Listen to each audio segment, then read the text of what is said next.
Hace algunos días atrás celebramos el Día Internacional de la Niña y del Niño, un día que también nos pone en situación de que este es el mes de agosto, pero también es el mes de la infancia, y como lo hemos hecho durante las últimas entrevistas, hemos abordado los distintos derechos y derechos de las niñas que Chile ratificó hace ya 30 años en la Convención Internacional de Derechos de Niñas y Niños. Y para conversar hoy día sobre uno de esos temas, tengo conmigo a Macarena Martínez. Ella es psicóloga y además es profesional de la Subdirección de Calidad Educativa de la Región Metropolitana. Macarena, te saludamos y también te agradecemos que estés el día de hoy junto a nosotros. Hola Beatriz, gracias a ti por la invitación.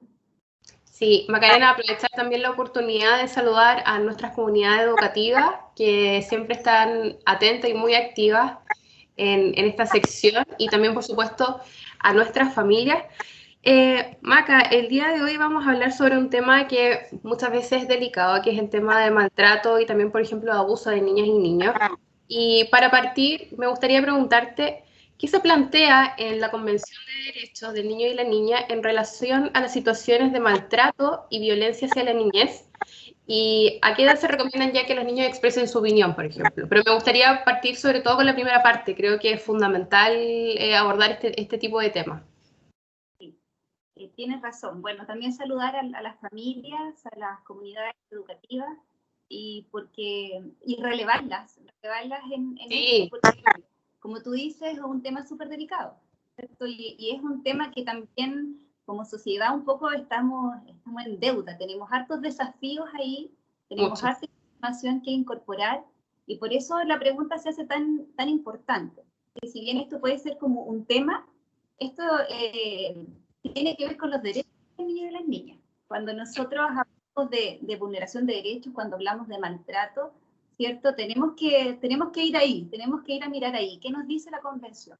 Y la Convención nos dice, ¿cierto?, que los niños y las niñas tienen derecho a ser protegidos de la violencia en todas sus formas, ¿ya? De todas aquellas situaciones que violenten, que los maltraten, y que para eso tienen que tomarse todas aquellas medidas que sean de cualquier índole y que pudieran tener una repercusión importante en esto, en la prevención y el abordaje, que sean legislativas, que sean sociales, que sean educativas. Y la Convención profundiza en decirnos que los niños y las niñas tienen derechos a no ser sujetos de ningún tipo de violencia. Eso es muy importante, Macarena, porque a lo mejor la gente, y pasaba muchos años atrás, relacionaba la violencia solamente con la violencia física, pero la violencia también recorre otros ítems. Ahí tú me puedes ayudar como experta. O sea, está la violencia psicológica por un lado, y hoy en día está el tema de la pensión alimenticia en el tapete a raíz de la discusión del 10%, y ese también es un tipo de violencia que puede hacer uno de los padres al hijo desde la vía económica, o sea, no solamente lo físico. Exacto, y también en todas las etapas de la Además, vida, ¿cierto? Sobre todo en la niñez, y ahí es muy importante lo que también tú me consultabas en un principio. ¿A qué edad? Bueno, los niños y las niñas son personas completas desde el principio, ¿no es cierto? sí. ¿Cierto? Y desde ahí entonces, cuando nosotros hablamos de este derecho, de la protección respecto de la violencia, ese es un derecho que es inherente a su ser persona, ¿cierto? Y incluye también el derecho a expresarse, el derecho a su opinión, a la participación. Entonces, eso es desde el principio.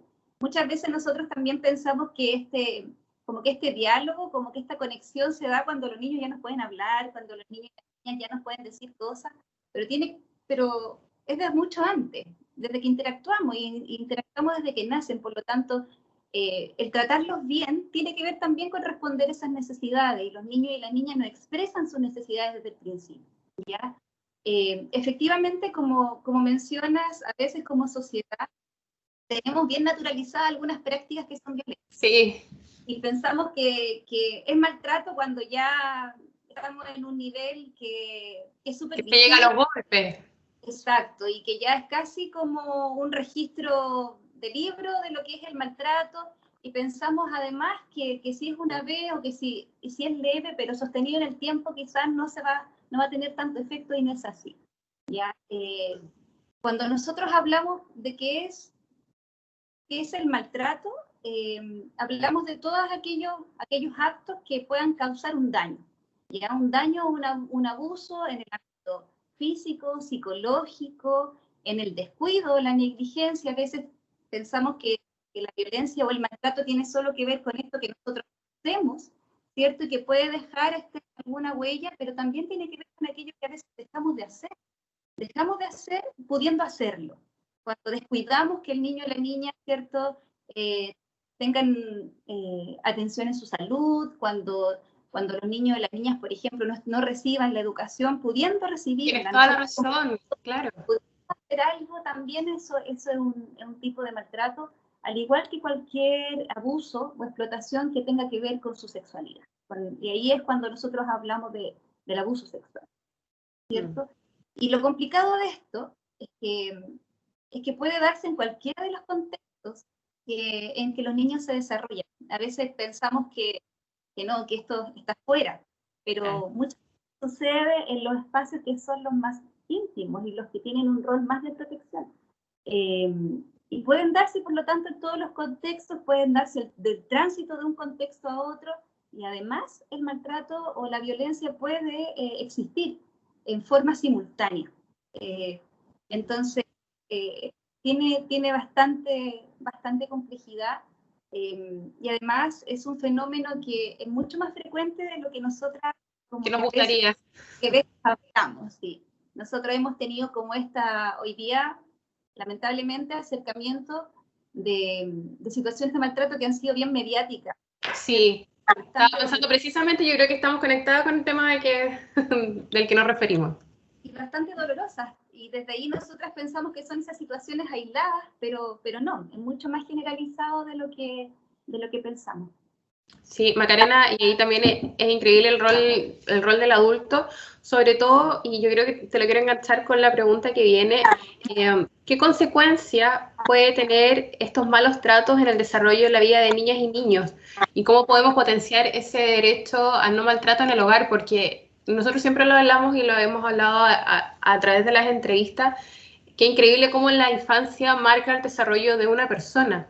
Entonces, ¿cómo puede marcar la vida de un niño o una niña el ser sometido, el estar en un entorno que finalmente lo violenta y no respeta sus derechos? Es bastante delicado, y yo creo que es importante un poco vincularlo también con lo primero. ¿Ya qué nos dice la convención? La convención tiene que pronunciarse frente a esto. ¿Ya? Nosotros tenemos ya, como tú decías en un principio, ya 30 años de que en nuestro país, ¿cierto? Estamos Ratifica la convención, y desde ahí entonces nosotros nos hacemos parte. Pero han pasado 30 años y todavía tenemos ahí grandes tareas, y se pronuncia la convención justamente por la complejidad de los efectos que tiene el maltrato, sobre todo en la niñez, en la primera infancia, y que esa huella puede ser a veces para el resto de la vida. El maltrato, la violencia afecta a los niños y a las niñas de distintas formas, ya de distintas maneras. Y pasa por también imaginarnos quizás lo que significa vivir en un espacio donde está la agresión, donde nos sentimos violentados. Yo creo que para esto también podemos hacer el ejercicio de nosotros como adultos. ¿Ya? ¿Cómo nos sentimos cuando estamos en un espacio que no nos están tratando bien? Imaginémonos entonces lo que es que un niño o una niña viva en un entorno de esa característica, donde está la agresión, la hostilidad, ¿cierto? Donde se siente maltratado, y además cuando esta relación, cuando este trato lo recibe de aquel que tiene un rol cuidador. Claro. ¿Cierto? Eso es mucho más desorganizador, eso es mucho más perturbador. El adulto, para un niño o una niña, el adulto es el referente de los riesgos del mundo, ¿cierto? Entonces, si esa interacción se da de manera violenta, ese pasa a ser un referente para el niño y la niña en cómo establecer su relación y en cómo configurar su experiencia. Un niño o una niña que vive o que experimenta una situación de violencia o distintas situaciones de maltrato, se siente en un peligro constante, ¿ya? Y eso tiene que sobrellevarlo. Con las herramientas que tenga en la niñez, tiene que sobrellevarlo. Y eso genera entonces sensaciones de miedo persistente, afecta en cómo los niños entonces expresan sus emociones, cómo se comportan, Eso te iba a preguntar, ¿qué alertas pueden haber? Tú decías ahí un tema de comportamiento, se sienten afectados. ¿Qué alertas puede encontrar quizás otro adulto que se pueda fijar en que algo está pasando dentro de ese núcleo y generar todas las alertas que sean necesarias para evitar este tipo de maltrato? Es importante tener como alerta su conducta, tener Ya. como alerta la expresión de sus emociones, tener como alerta también, bueno, además de lo que puede ser algún tipo de indicador físico, como una Claro. lesión, o algo que quizás no sea concordante con la rutina del niño o con el discurso de un adulto que está a su cargo, pero la forma en que nosotros podamos ver cómo el niño expresa sus emociones, cómo el niño como el niño funciona, ¿cierto? Si es espontáneo, si no logra adaptarse, y no solamente adaptarse a aquello que tiene que ver con lo que pasa alrededor, sino con lo que pasa internamente, como esa incomodidad, ¿cierto? Es un indicador. Y me estoy refiriendo como a ese tipo de indicadores cuando pensamos en la primera infancia, donde el niño todavía está como tratando de entender por qué Claro. antes, si me quiere tanto, si me cuida, ¿por qué, cierto? Entonces me trata de esta manera. Ay, sí. Y, entonces es bastante doloroso y una de las complejidades que nosotras tendríamos que entender respecto de las consecuencias del maltrato es que puede afectar como de manera transversal los ámbitos de su desarrollo. ¿Ya? Afecta finalmente su supervivencia. Tiene que ver con el ámbito físico, con el emocional, con el moral, con el espiritual, con el social, porque también influye en cómo el niño o la niña va a ir entendiendo las relaciones y desde ahí va a interactuar con otros. Y finalmente entonces deja una huella. El maltrato deja una huella y, y que quizás incluso puede marcar el resto de la vida y además puede ir traspasándose de generación en generación. Esa es una de las complejidades de las dinámicas de violencia, ¿cierto? Que si no hay Eso te un iba a preguntar. pueden ir avanzando, pueden ir traspasándose. Tú dijiste algo súper importante y que tiene que ver con que los primeros años de la vida son cruciales. Son cruciales. Ahí se va conformando, se va tejiendo todo, ¿cierto? Entonces, cómo se trate al niño o a la niña, eso va a ser una forma determinante. Porque es el vínculo, es la afectividad lo que al niño le da la pauta para seguir desarrollándose de manera sana o no, ¿cierto? En los primeros años de la vida, el maltrato puede tener efectos a nivel de su desarrollo cerebral, ¿ya? Y eso va marcando finalmente lo que puede ser la salud mental de una persona, ¿ya? En la niñez puede afectar, digamos, en su salud física, en su salud incluso reproductiva, en su salud sexual, además de su bienestar integral, y en algunos casos, lamentablemente, como conocemos, puede tener incluso un desenlace fatal. Eh, nosotras hablamos como efecto del maltrato, del estrés tóxico que genera en un niño o una niña. Y yo creo que este concepto, si viene un poco más técnico, ya la definición dice bastante. Imaginemos que puede generar algo tóxico en el cerebro de un niño o una niña, ¿cierto? Puede tener una consecuencia, puede tener un efecto en su desarrollo transversalmente, en cómo genera sus aprendizajes, en cómo se relaciona, y eso para Macarena, y un poco me gustaría que me aclararas este efecto tóxico que se genera en la niña y la niño a través de toda su vida. Imagínate que crezca y se desarrolle en un entorno violento, que ya de sí pensarlo es súper doloroso. Eso puede hacer que si no hay una intervención o un tratamiento, él normalice esa violencia el día a día en su vida y, como decías tú, lo replique quizás al día de mañana con su propia familia. Eso es súper importante porque finalmente este costo no es solamente para el niño, la niña, para el individuo, para la persona que lo vive. Muchas veces un acto de violencia es la expresión de un sufrimiento de un otro también. Cuando, cuando nosotros hablamos cuáles pueden ser los efectos, cuáles pueden ser los indicadores, hablábamos de estas dificultades para poder expresarse de manera fluida, ¿cierto? De ser flexible, de adaptarse, y eso quiere decir entonces con que podría el niño estar sometido a un sufrimiento permanente, pero a la vez, ¿cierto? Quizás este acto de maltrato de un otro también es un acto de sufrimiento por la experiencia que puede haber tenido también en relación a la violencia. Y Claro. Y en ese sentido, como te decía, puede ser es un costo que es para la persona, pero es un costo humano finalmente, ¿cierto? Es un costo social. Y en ese sentido sí es fundamental que se puedan incorporar todo aquello que promueva la recuperación de un niño, una niña. Su recuperación física, su recuperación emocional, y eso es solo a través de espacios que promuevan la salud integral y además que estén en base a la dignidad humana, los derechos y los derechos de los niños y de las niñas. Y yo creo que ahí, Maca, yo creo que ahí todos los que somos partes de un núcleo de niños es muy importante la acción que pueden generar cuando se vea que un niño y niño quizás está siendo maltratado, y en ese sentido preguntarte cómo lo podemos prevenir. Yo, a modo de anécdota, quiero contarte que estaba revisando hace un tiempo unos archivos y en unos programas de televisión de estos noventeros, incluso principios de los 2000 que uno veía cuando era un poco más chica. Es increíble como gente normalizaba esto, por ejemplo, de la crianza, ya 2 palmazos para la cama. Ay, qué tanta intervención psicológica y de profesionales de la salud, ¿no? Con un cachetazo y para la cama y se olvida el problema.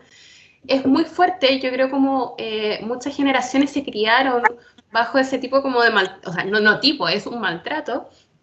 Y me gustaría entonces que conversáramos cómo prevenir. Yo creo que hablar de este tema incluso ya es una acción positiva dentro de esto. Eso es un elemento central y que está, digamos, es consigna, ¿cierto? Para nosotros poder tener alguna actitud preventiva tenemos que hablar de este tema, ¿cierto? Y ahí, por muy doloroso que es, nosotros como personas, como sociedad, como que tendemos a ocultar aquello que puede ser un poco incómodo o doloroso, y eso es uno de estos temas. Sin embargo, si no lo conversamos, tenemos pocas posibilidades de poder como coordinarnos o ponernos de acuerdo en qué hacer. ¿Ya? Y el concepto tenemos que entender qué significa prevenir, ya en este plano. Y significa adoptar todas las medidas. Y en este plano no es malo ser ambicioso respecto de qué medidas, todas aquellas que promuevan, ¿cierto?, la salud pública, porque como hablamos, los efectos tienen que ver con la salud física y psicológica de las personas, y también entonces ir instalando aquello que promueva una crianza que sea respetuosa y en base a los buenos tratos. Finalmente, el concepto de la prevención tiene que ver con esto de luchar contra la violencia, y que a veces tiene que ver como suena un poco cliché, pero sin embargo es fundamental, porque la no violencia o los buenos tratos son una condición esencial para el desarrollo de un niño o una niña. Sí. Tiene que ver entonces con excluir la violencia de todas nuestras relaciones, de todas nuestras dinámicas, de todos nuestros espacios. Y en ese sentido, entonces, todo aquello que se programe para esto, que se diseñe, tiene que estar basado en los derechos de los niños y las niñas. Y ahí también pareciera como un aspecto teórico, pero desde ahí también es tan importante estas conversaciones, conocer cuáles son sus derechos. Porque, como tú dices, hay muchos elementos que están naturalizados. Esto de, pero si a mí me pegaban, a mí me pasó eso y mira cómo estoy, no quedé con un trauma. Es que, Macarena, es que eso te iba a comentar. Yo he escuchado de repente en conversaciones, ay, qué tanto derecho de la niña, a mí me pegaron una palmada en el poto y mírame, estoy súper bien. Pero es que de repente, es que no tiene que ser, si yo creo que desde ahí hay que partir, eso no puede ser. Y en ese sentido, cuando nosotros decimos excluir la violencia, también tiene que ver con esto que tú mencionas, que a veces dejamos abiertos espacios para la interpretación de aquello que hay un cierto nivel que sí podría ser. No. Para todos los tipos de y en todas sus formas de interpretar. Y desde ahí entonces la acción preventiva podría contemplar elementos que son importantes. Lo primero es esto que mencionábamos recién respecto de tomar conciencia, ¿cierto? De hablar y de mirar la complejidad, porque cuando nosotras iniciamos la conversación decíamos es mucho más frecuente de lo que pensamos, y así es, ¿ya? Hay estudios que dicen, o sea, que hay altos niveles, que el índice de violencia, por lo menos en Chile, es bastante alto, ¿ya? Sí. Y en distintas formas. Y es una de las razones por las cuales también en la convención se especifica, o sea, se hace una observación especial respecto de esto, ¿ya? Porque es mucho más grave de lo que pensamos. Y nosotras estamos hablando de estos tipos de violencia que se nos vienen a la mente, que son un poco más domésticos, pero hay situaciones o hay experiencias, digamos, que son gravísimas de violencia, niños que en sus países, ¿cierto?, en sus culturas, están expuestos a violencia de manera permanente, ¿ya? Hay sectores de nuestro país donde también los niños están siendo testigos o están siendo sujetos de violencia, que le afecta la violencia de manera permanente en su día a día. Entonces, uno de los elementos centrales en esto de la prevención tiene que ver con tomar conciencia, de problematizar respecto. Otro elemento importante tiene que ver con formarnos, formar a las familias, que las familias tengan este recurso, pero también que quienes somos profesionales en esta área, y esto incluye, ¿cierto?, no solamente a quienes un psicólogo, no, a todos quienes tienen alguna responsabilidad respecto de la infancia, también podamos dar la respuesta adecuada. Para las familias también es súper importante esa formación, porque en la medida que conocen cómo puede darse el desarrollo de sus hijos, que conocen, ¿cierto?, cuáles son las redes, que conocen cómo cuidarse a sí mismos, también puede ser un elemento que puede ser preventivo de la violencia. Eso es muy importante, Maca, perdona que te interrumpa antes que continúes, porque a lo mejor, claro, hay, no sé, a lo mejor una mamá o un papá que viene de un círculo de violencia, se crió en un círculo de violencia. Yo creo que tampoco se trata como de indicarlo con el dedo, sino que quizás ayudarle a procesar también que lo que él vivió no está bien y que eso no lo tiene que replicar con sus hijos, porque yo imagino que para ellos eso era lo normal y creen que es normal también replicarlo con el hijo o la hija. ¿Sí? Que puede ser distinto, en definitiva. Siento que es mucho mejor relacionarse de otra manera. Y eso, hay experiencias muy bonitas respecto de eso, como nosotros al mirar nuestras interacciones vemos que en el otro resuena mucho mejor cuando nos tratamos bien, ¿ya? Porque a veces nosotros solo lo miramos desde nuestra, ¿cierto? Si yo levanto la voz, si yo soy mucho más categórica, si yo incluso te agrego físicamente, pienso voy a tener un mejor resultado. Pero cuando nosotros podemos mirarnos a nosotros mismos en la interacción con un otro, hay experiencias muy hermosas respecto de cómo en el otro resuena y eso se expresa y ahí es como recoger la opinión del niño o la niña, ¿cierto? Claro. Cómo me sonrío, de cómo me conecto con tu mirada y eso es muy bonito y a veces nosotros no miramos eso, miramos aquello que puede ser más grueso, ¿cierto? Sí. No. En esta pequeña interacción ya hay una conexión, ya hay un reflejo. Y en ese sentido yo creo que es fundamental como manera preventiva el apoyo a la familia. Y ahí tomarme otra vez no solo de lo formativo, sino de aquello que también pueda apoyar, que pueda ir recogiendo cuál es la experiencia de criar. Es súper difícil. Y en ese sentido yo creo que cualquier rol o cualquier acción preventiva tiene que estar vinculada a reconocernos. El reconocer a la familia como un espacio fundamental donde los niños y las niñas pueden aprender a hacer frente a las adversidades. Pero no todos sabemos cómo hacer frente a las dificultades. Entonces desde ahí es súper importante que las familias se sientan apoyadas en eso.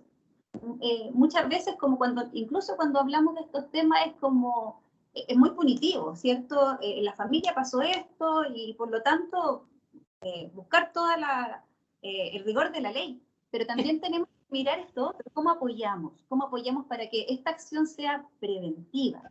Para que el otro también tenga un recurso de cómo enfrentar.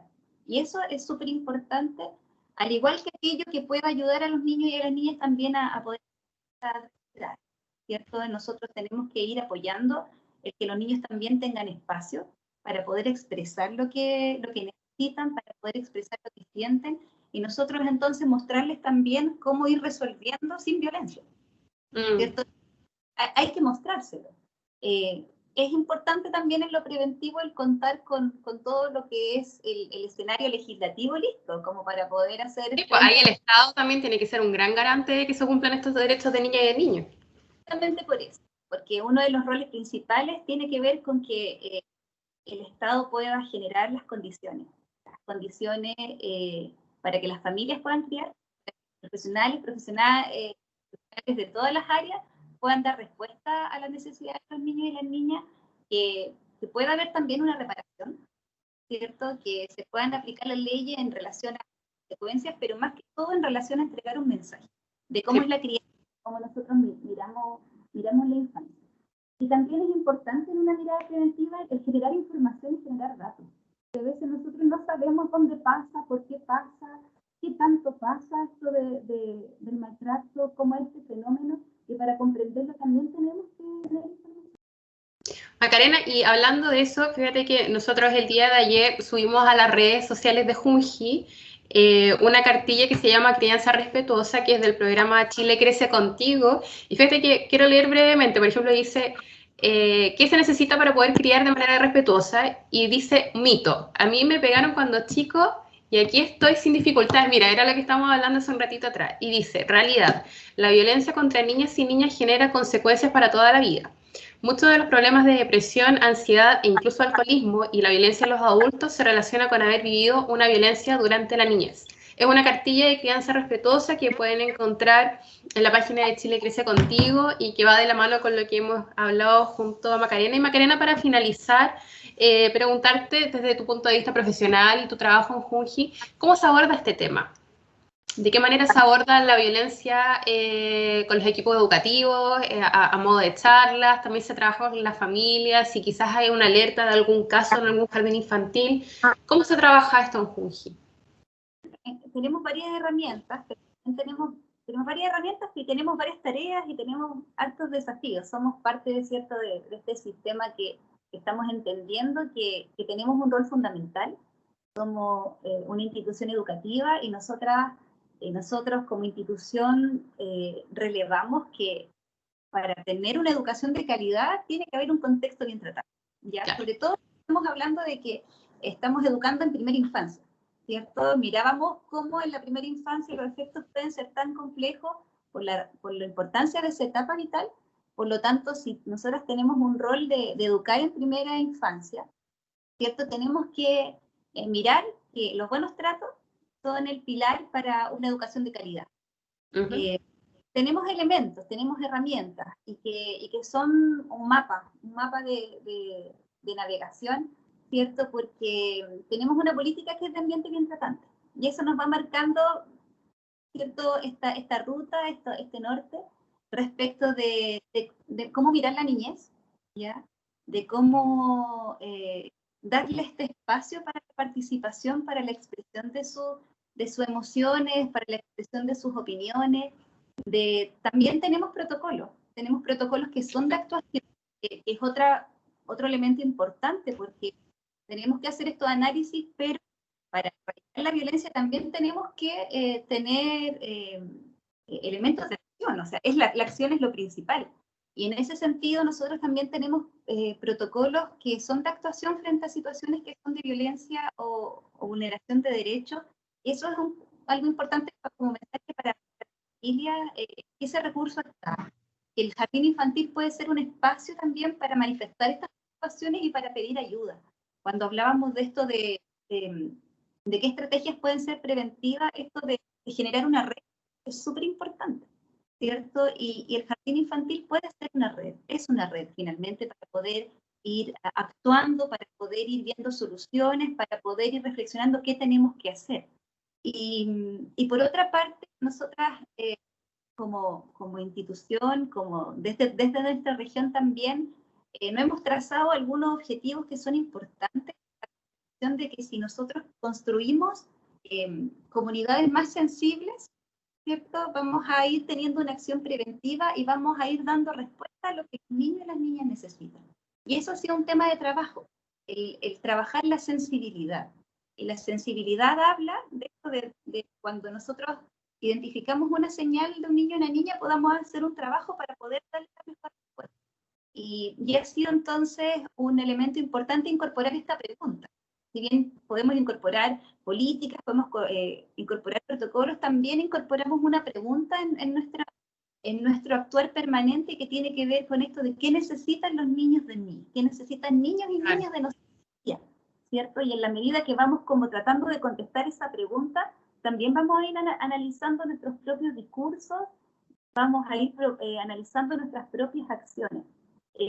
Nosotras queremos también en ese sentido relevar el rol de la familia, ¿ya? Y hacer un reconocimiento, como te decía antes, nosotros nosotras ya estamos comprendiendo esta idea de trabajar en red, En red.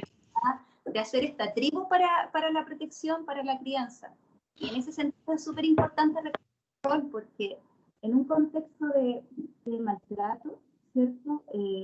La familia tiene un rol fundamental, ¿ya? En esto de poder ir cuidando la salud mental, de ir ayudando a que niños y niñas puedan ir elaborando y entendiendo su experiencia, dándole sentido, ¿ya?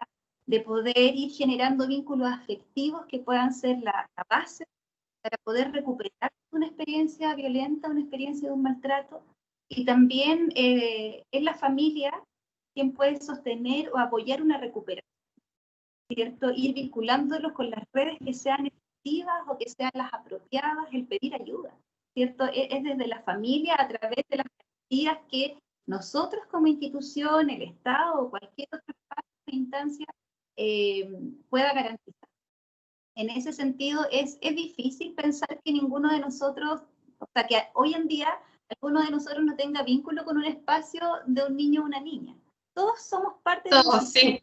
¿Cierto? Porque en mi familia hay niños, o porque en mi trabajo, ¿cierto? Trabajo con niños o niñas, o porque mi vecino tiene un hijo o una hija, ¿cierto? Todos somos parte de una red. Entonces, en ese sentido es súper importante pensar que todos podemos hacer algo. Todos en relación a la violencia. Y en ese sentido, claro, nosotros como institución, ¿cierto? Pero también nosotras ir mostrando este mensaje a las otras partes de la sociedad. Sí, Macarena, es importante. Dígame. No, la violencia es evitable. Esto es importante. Sí. Como que a veces nos frustramos porque decimos, pucha, es una gran pega, pero sí. Y en ese sentido hay que ir empezando, hay que ir mirando cuáles son las consecuencias, y como tú has dado como el pie para mirar esto varias veces, cómo nosotros vamos naturalizando ciertas conductas que son violentas y que no. Cuando tú dices, pero mira, yo cuando chica a mí me violentaban, pero no tengo nada, ya solo he hecho ¿cierto?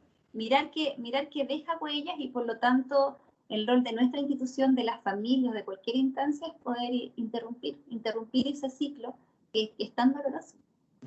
Sí, bueno, Macarena, recojo lo que has dicho, sobre todo en estos últimos minutos. Acá creo que todos los adultos, ya sea a nivel familiar, a nivel educativo, en los jardines infantiles, a nivel profesional, ustedes cuando trabajan con los equipos, creo que todos tenemos un rol, pero que tiene que ser un rol activo.